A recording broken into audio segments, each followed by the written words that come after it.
13 ফেব্রুয়ারি বৃহস্পতিবার বগুড়ার শাহজাহানপুর উপজেলা সরকারি চাচাইতারা মাদলা যুক্ত উচ্চ বিদ্যালয় মাঠে শাহজাহানপুর উপজেলা গার্ল গাইডস অ্যাসোসিয়েশনের আয়োজনে দিনব্যাপী ডে ক্যাম্প কার্যক্রম শুরু হয়। সকাল 10:30টায় শুরু হয়ে সন্ধ্যায় ফায়ার ক্যাম্প ও সাংস্কৃতিক অনুষ্ঠান পরিবেশনের মধ্য দিয়ে সমাপ্ত হয় ডে ক্যাম্প। অনুষ্ঠানমালায় ছিল সমাবেশ, ক্যাম্পের কার্যক্রম উপস্থাপন, সাংস্কৃতিক অনুষ্ঠান, দলীয় কার্যক্রম, সমাপনী সমাবেশ, তাবু জলসা, একক ও দলীয় সঙ্গীত ও নৃত্য পরিবেশনা এবং দিনব্যাপী শিক্ষামূলক কার্যক্রমের অংশগ্রহণ। অনুষ্ঠানে প্রধান অতিথি হিসেবে উপস্থিত ছিলেন জনাব নীলুফা ইয়াসমিন, সহকারী পরিচালক, সিনিয়র সহকারী সচিব, ব্যায়াম ফাউন্ডেশন আঞ্চলিক কেন্দ্র বগুড়া ও জেলা কমিশনার ভারপ্রাপ্ত Bangladesh girl guides association Bogura. শিক্ষামূলক আলোচনায় ছিল আচার আচরণ, শিষ্টাচার, চরিত্র গঠন ও পরিচ্ছন্নতা এবং হাতের কাজ। সরকারি চাচাইতারা মাদলা যুক্ত উচ্চ বিদ্যালয়, ক্যান্টনমেন্ট স্কুল ও কলেজ বগুড়া, বগুড়া সরকারি বালিকা উচ্চ বিদ্যালয়, সুলতানগঞ্জ উচ্চ বিদ্যালয়, মাঝিরা উচ্চ বিদ্যালয়, আশিকপুর সিপি উচ্চ বিদ্যালয়,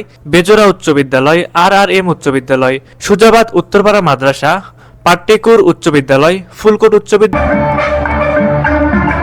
আরও একাধিক মাধ্যমিক বিদ্যালয়ের গার্ল গাইডসের শিক্ষার্থীরা অংশগ্রহণ করে।